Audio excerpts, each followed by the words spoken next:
नमस्कार। देश प्रदेश की खबरों में आप सभी का स्वागत है। आपके साथ मैं हूं सचिन वर्मा।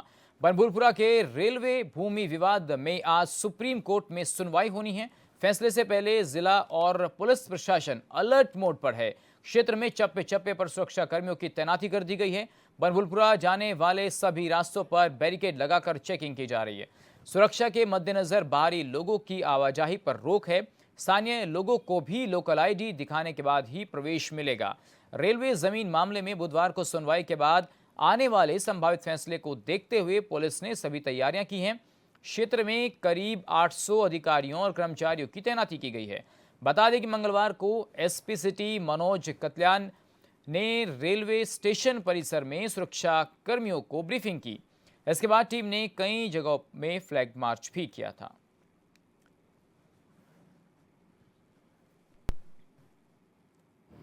साइड लगवा के चेक करो चेक करो चेक करो आधार कार्ड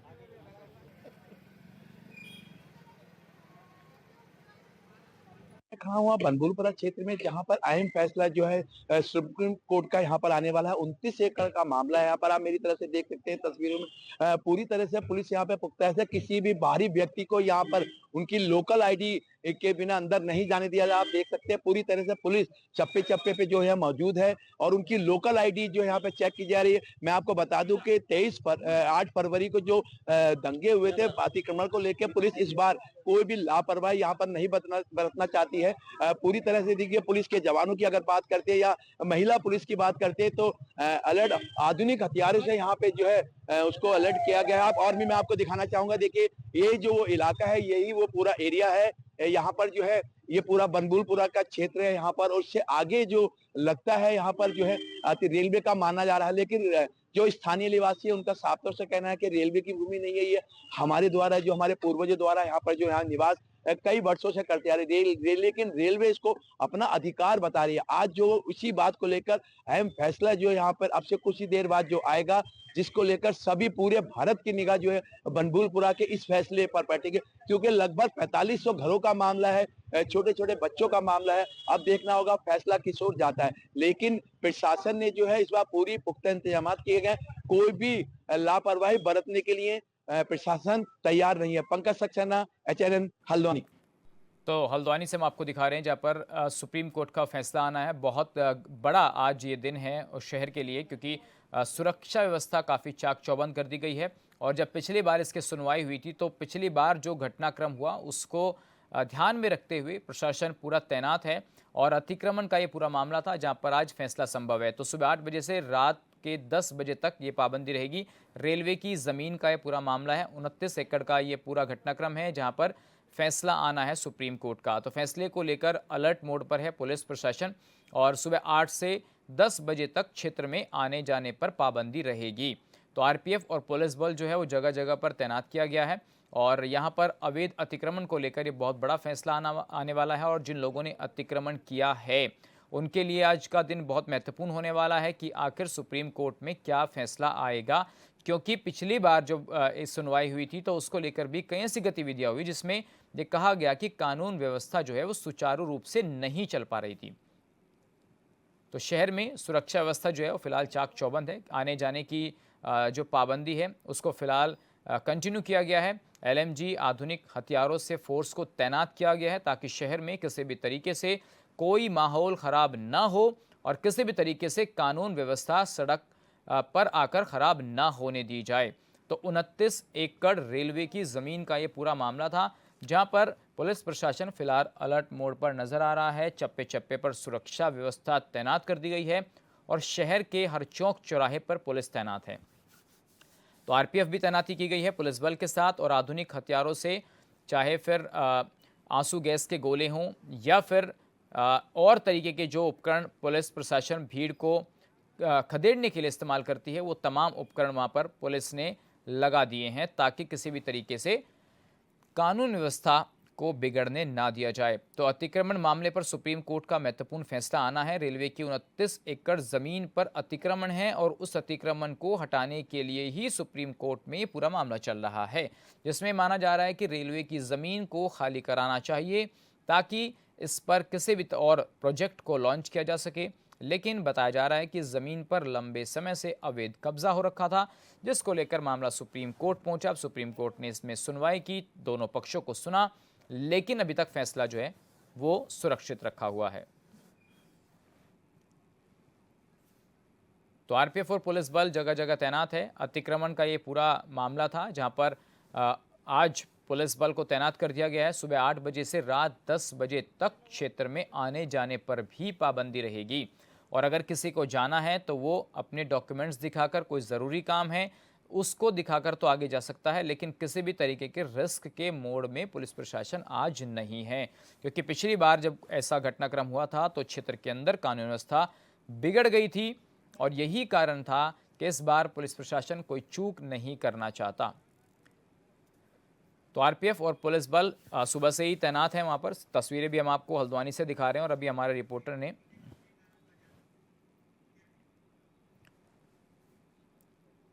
तो अतिक्रमण मामले का ये पूरा आज सुनवाई जो है वो सुप्रीम कोर्ट में होगी, और उसके बाद पंकज सक्सेना हमारे सहयोगी हमारे साथ जुड़ेंगे और तमाम जानकारियों के साथ हमारे सहयोगी जुड़ गए। पंकज, जिस तरीके से फैसला आना है तो क्या लग रहा है, किस तरीके की कार्रवाई और किस तरीके की व्यवस्था वहां पर की गई है?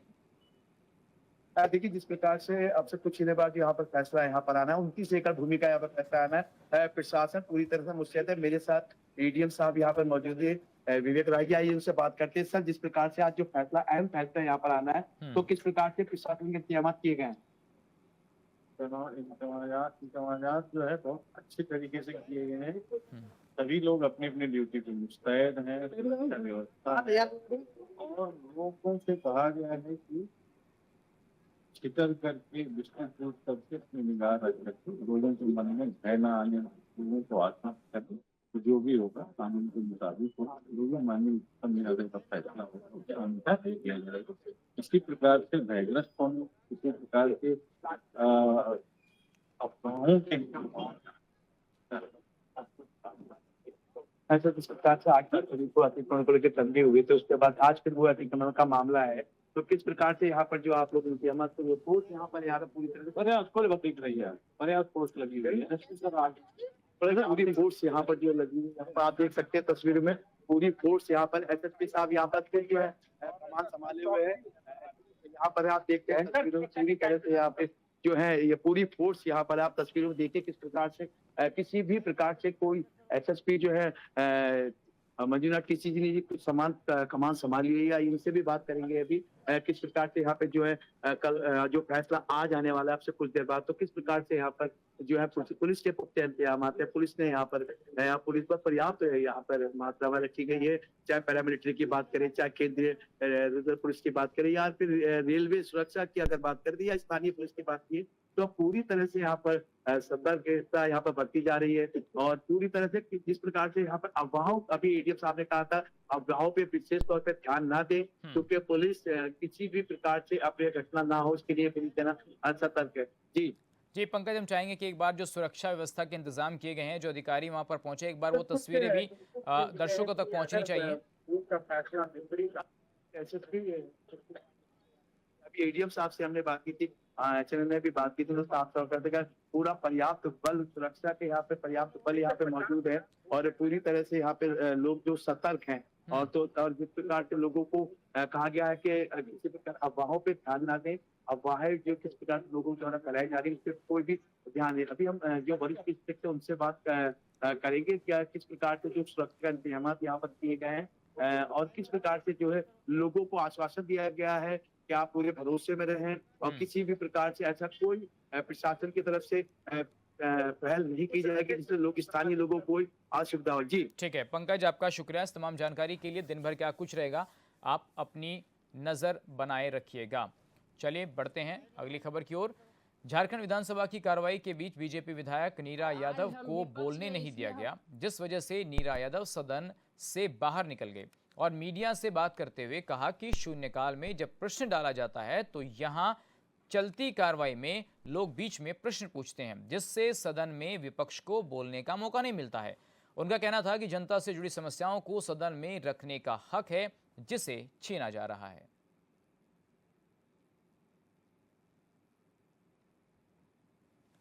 आज हम विपक्ष के इसलिए हमको बोलने नहीं दिया गया। अभी हमारा नाम माननीय स्पीकर महोदय लिए थे, लेकिन लास्ट में बोले कि नहीं, अब सरकार का उत्तर होगा। आज शून्यकाल जब डालने के लिए आते हैं, पता चलता है कि चलते सत्र में शून्यकाल डाल दिया जाता है। कल हम रात शाम में 6:30 बजे यहाँ 1 नंबर में शून्यकाल डाले, और जब 12:02 में यहाँ पर साइन करने के लिए गए, तो जो 1 नंबर और 2 नंबर में था उसको साइड करके यहाँ पर अलग से रूम से निकाल के उसको मान्यता दिया जाता है। यहाँ पर विपक्ष को बिल्कुल किसी भी तरह से कोई भी अधिकार देने के लिए ये सरकार तैयार नहीं है। और आज अभी जब हमको बोलने का समय था, हमने यहाँ पर बैठ करके तैयारी की। इतने जरूरी सूचना के नाम पे भी हम देना चाहे, लेकिन स्पीकर महोदय नहीं सुने, इसलिए हम बीच चलते हुए सत्र में निकल करके आए। आज हम विपक्ष के इसलिए हमको बोलने नहीं दिया। मंदसौर के मल्हारगढ़ थाने में बनाए गए एनडीपीसी केस के मामले में को लेकर 6 पुलिसकर्मियों को निलंबित किया गया है। तत्कालीन टीआई, 2 एसआई और 3 आरक्षकों को निलंबित किया गया। एसपी ने कोर्ट में माना कि कार्रवाई के दौरान कानून का पालन नहीं किया गया था। दरअसल अगस्त में एनडीपीसी का केस बनाया गया था। 18 साल के युवक पर 2 किलो 700 ग्राम अफीम का केस बनाया गया था, जिसके बाद इंदौर हाईकोर्ट ने युवक में जमानत याचिका लगाई। जिस सुनवाई के दौरान युवक ने बस में लगे सीसीटीवी फुटेज को सबूत के तौर पर रखा था, जिसमें सिविल ड्रेस में बस से युवक को उतारते हुए बस के कैमरा में पुलिस रिकॉर्ड हुए थे।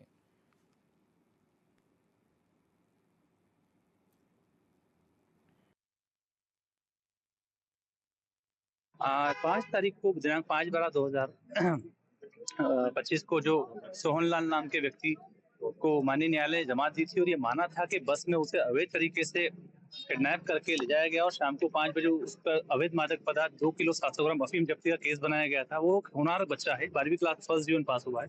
इस पर आज सुनवाई करने उपरांत आज 9 तारीख को माननीय न्यायालय ने एसपी महोदय को उपस्थित होने के आदेश दिए थे, जिस पर से एसपी महोदय आज न्यायालय में उपस्थित हुए सुबह, और उन्होंने इस चीज को स्वीकारा है कि पुलिस मल्हारगढ़ के द्वारा जो कार्रवाई की गई है वो अवैधानिक है, एज पर द लॉ नहीं है, एज पर द रेगुलेशन नहीं है।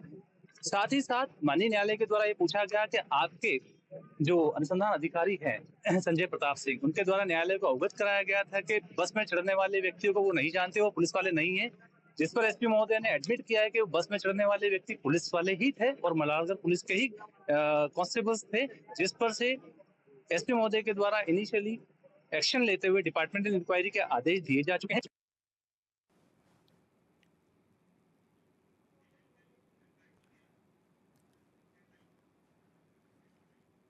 और चलिए सीधा रुख कर लेते हैं मंदसौर का, जहां से हमारे सहयोगी ललित हमारे साथ जुड़ गए हैं। ललित, जिस तरीके से पूरा घटनाक्रम हुआ और कहीं ना कहीं आरोप भी लगे हैं पुलिस अधिकारियों पर, तो क्या कुछ अब आगे की कार्रवाई रहने वाली है?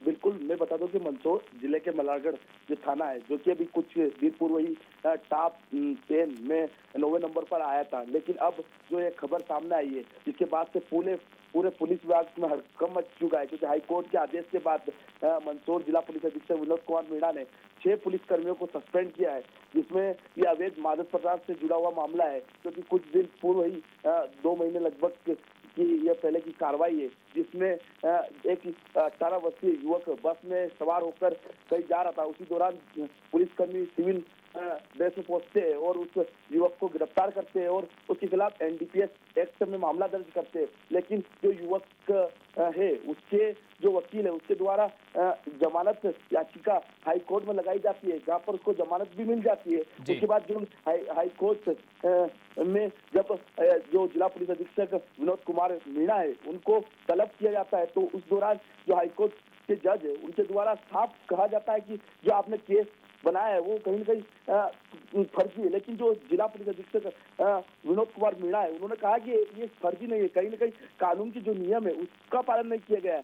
तो कहीं न कहीं जो एसपी है, उनकी तरफ से भी अपने सबूत दिए गए और पूरे मामले को लेकर जब जिला पुलिस अधीक्षक विनोद कुमार मीणा को लगा कि कहीं न कहीं जो अधिकारी है, पुलिसकर्मी है, उन्होंने नियम के कानून का पालन नहीं किया और ये कार्रवाई की है, तो उन्होंने तत्काल एक्शन लेते हुए 6 पुलिसकर्मी, जो कि तत्कालीन टीआई रायन सिंह पवार सहित 2 सब इंस्पेक्टर और 3 आरक्षकों को निलंबित किया है। कहीं न कहीं ये बड़ी कार्रवाई जो कि जिला पुलिस अधीक्षक हाई कोर्ट के आदेश के बाद की है, तो कहीं न कहीं कह सकते हैं कि ये बड़ी कार्रवाई जो मंदसौर जिले जिले के मलारगढ़ थाने में देखी गई है, क्योंकि जो मलारगढ़ थाना कुछ दिन पूर्व पूरे देश भर में सुर्खियों में रहा था, क्योंकि मध्य प्रदेश में एक मात्र जो थाना था जो कि टॉप 10 में 9वें नंबर पर आया था। तो कहीं न कहीं लगभग लगातार इस थाने की तारीफ चल रही थी, लेकिन अब ये जो एक मामला सामने आया तो कहीं न कहीं अब चलिए चौंकाने ललित, वाला आपका फिलहाल धन्यवाद। इस तमाम जानकारी के लिए नजरें बनाए रखिएगा कि आगे इसमें और क्या कुछ घटनाक्रम होता है। बढ़ते हैं अगली खबर की ओर। मध्य प्रदेश के सागर जिले से एक कंटेनर ट्रक के वाहन से टकरा जाने से उसमें सवार मुरैना के बम निरोधक दस्ते के 4 कांस्टेबल की मौत हो गई, जबकि एक अन्य पुलिसकर्मी गंभीर रूप से घायल हो गया। इस संबंध में बांद्री के थाना प्रभारी निरीक्षक सुमेर जगत ने बताया कि बम का पता लगाने और उसे निष्क्रिय करने वाले दस्ते के जवानों को ले जा रही गाड़ी राजमार्ग पर गलत दिशा में खड़े एक ट्रक से टकरा गई। टक्कर इतनी जोरदार थी कि पुलिस की गाड़ी बुरी तरीके से क्षतिग्रस्त हो गई और 4 जवानों की मौके पर मौत हो गई। उन्होंने कहा कि घायल जो जवान थे उनको अस्पताल ले जाया गया, जहां उनकी हालत गंभीर बताई गई। मामले में पुलिस ने मामला दर्ज कर लिया और ट्रक ड्राइवर की तलाश जारी है।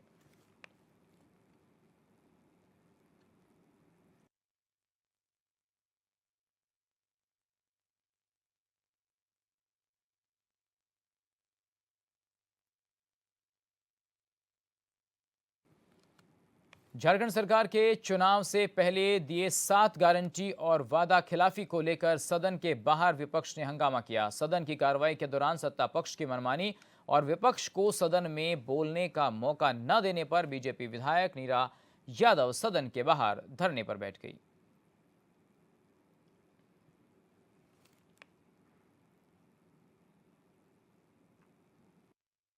क्या हुआ तेरा वादा वादा याद दिला रहे हैं सरकार को। ये सरकार जो है ना, केवल चुनाव के समय में वादा करती है और बाकी भूल जाती है। जो कुंभकर्ण सो जाते थे, मालूम है ना, 6-6 महीना तक सोना उनका ये था। तो ये सरकार वादा दी, कुर्सी मिला, बस वादा को भूल गई। तो भाई वादा को तो हम लोग को याद कराना पड़ेगा। हम विपक्ष के हैं, जनता चुन के भेजी है, तो इसलिए हम यहाँ पर सरकार को उनका वादा को याद दिलाने के लिए धरना पे बैठे हुए हैं कि आप हमें अंदर बोलने दीजिएगा कि नहीं दीजिएगा।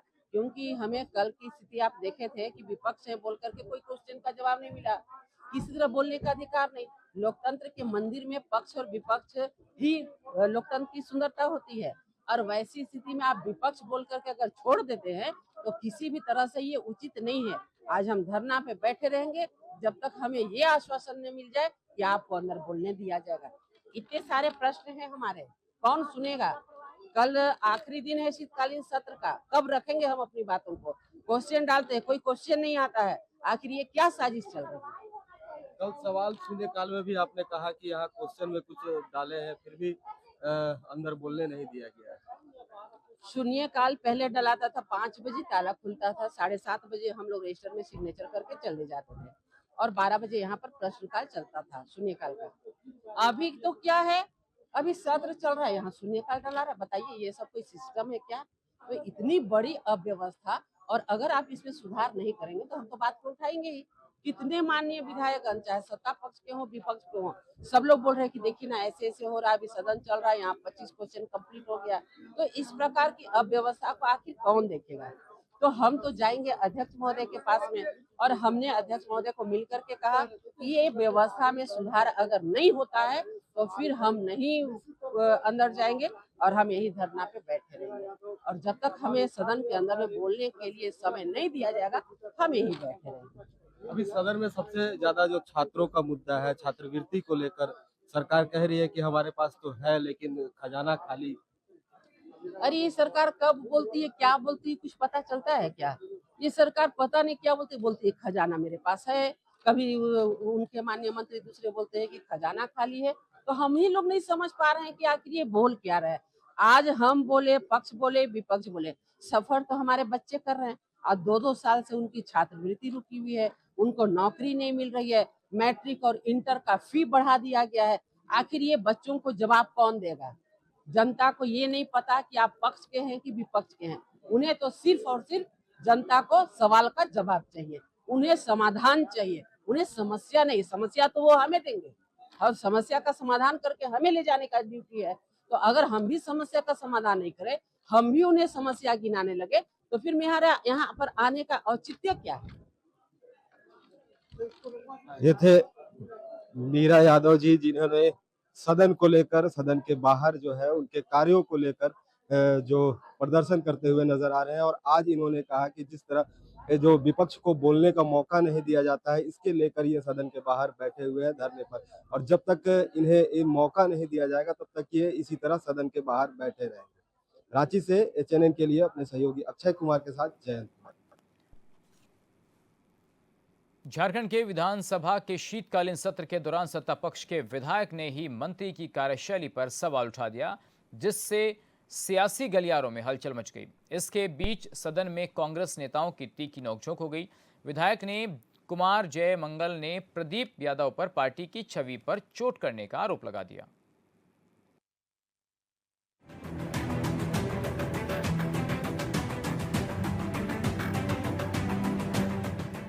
झारखंड विधानसभा के शीतकालीन सत्र के तीसरे दिन सदन की कार्रवाई शुरू होते ही कांग्रेस विधायक दल के नेता प्रदीप यादव और स्वास्थ्य मंत्री डॉक्टर इरफान अंसारी के बीच नोकझोंक हो गई।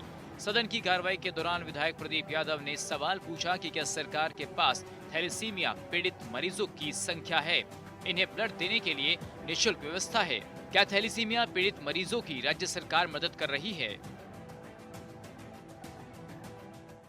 हमने कहा फ्री होता है कि नहीं ये बताएं। वो आप सर बिल्कुल फ्री होता है। खून कौन नहीं, खून के पैसे कौन लेंगे सर? खून के पैसे कोई नहीं ले सकता है सर, मैं दावे के साथ कह सकता हूं। अध्यक्ष महोदय, कोई नहीं सकता है खून के पैसे। ये जो आयुष्मान योजना के तहत उनके पेमेंट देने पड़े हैं ब्लड ट्रांसफ्यूजन में, ये है मेरे पास, उसको जांचवा लीजिए। ये है और देना पड़ता है। सदन को गुमराह न करें, ये बड़ा विषय अध्यक्ष। ठीक है, उसको जांचवा लेंगे। ये केवल यही नहीं, और जिस हम जो मुख्य सचेतक की पोती की बात हमने कही, वो पारस में उन्हें कराना पड़ा, दूसरी जगह नहीं हो पाया अध्यक्ष महोदय, जिसके भुगतान की रिसीट है मेरे पास। पार्टी विधायक के सवाल पर स्वास्थ्य मंत्री डॉक्टर इरफान अंसारी ने कहा, हमारे पास पूरा आंकड़ा नहीं है, इस पर हम लोग काम कर रहे हैं। 1 माह के अंदर सभी जिले में कितने थैलेसीमिया पीड़ित मरीज हैं, ये सदन को अवगत कराएंगे। सर उपाय जो है सर वो बोन मैरो ट्रांसप्लांट है, जबकि सर हर जगह बोन मैरो ट्रांसप्लांट के यूनिट है, लेकिन झारखंड में नहीं है। हम लोग महोदय हम काफी प्रयास किए, हम कई लोगों को बुलाए, हम सेमिनार करवाए सर, और हम जानना चाहे कि आखिर झारखंड में 25 साल हो गया, आखिर बोन मैरो ट्रांसप्लांट यूनिट क्यों नहीं लगा यहाँ महोदय। आउट ऑफ वे जाके प्रदीप जी को मैं कहना चाहता हूँ, आउट ऑफ वे जाके सर हम लोगों ने टाई अप किया सीएमसी भेलोर और हमारे जो नारायणा हॉस्पिटल कलकत्ता से। सदन के बाहर भी विधायक प्रदीप यादव ने कहा कि थैलेसीमिया एक गंभीर बीमारी से जूझ रहे लोगों के लिए हमने सवाल किया था और हमारा जो कर्तव्य है वो हमने अपना निर्वहन किया है। इसी पर कांग्रेस विधायक कुमार जय मंगल और अनूप सिंह ने तीखी प्रतिक्रिया दी है। थैलेसीमिया, प्लास्टिक एनीमिया, जिस बीमारी से यहाँ के हजारों बच्चे पीड़ित हैं, वो जूझ रहे हैं जीने के लिए, जीवन मरण की लड़ाई लड़ रहे हैं। हमने इस महत्वपूर्ण विषय को सरकार के संज्ञान में लाया। एक प्रतिनिधि होने के नाते जो हमने अनुभव किया, लोग जो मिलते हैं उनके दर्द को बयां करने का प्रयास किया। अब सरकार अपनी ड्यूटी निभाए, उनके लिए बेहतर व्यवस्था करे। आज लोगों को महीने में 2 बार 3 बार ब्लड लेना पड़ता है। मात्र एक सेंटर है रांची में डे केयर, वहां भी पैसे लेके लेना पड़ता है। हमने कहा कुछ की फ्री व्यवस्था हो। कांग्रेस विधायक कुमार जय मंगल ने कहा कि एक विधायक को सदन में सवाल पूछने का अधिकार है, इसमें कोई गलत नहीं है, लेकिन विधायक दल के नेता होने के नाते पहले पार्टी अनुशासन को प्राथमिकता देनी चाहिए थी, लेकिन सदन में इस तरह का व्यवहार सही संदेश नहीं देता है। अगर उनको कुछ बात भी थी तो वो मंत्री को बुलाकर अपने घर पर बात कर लेते, वो ज्यादा अच्छी होती, क्योंकि जब कस्टोडियन ही हमारा ऐसा व्यवहार करेगा तो आम लोगों से हम क्या उम्मीद कर सकते हैं। निश्चित तौर पर मुख्य सचेतक होने के नाते जो घटना घटी है ये पार्टी के कानों तक जाएगी और जो मेरा दायित्व है मैं उनसे आप सवाल पूछें, कोई दिक्कत नहीं है, लेकिन जब आदरणीय स्पीकर साहब आपको समझा रहे हैं, मंत्रिमंडल आपको समझा रहे हैं, किसी बात पर रिजिड होना और वो भी विधायक दल के नेता को, ये शोभनीय नहीं।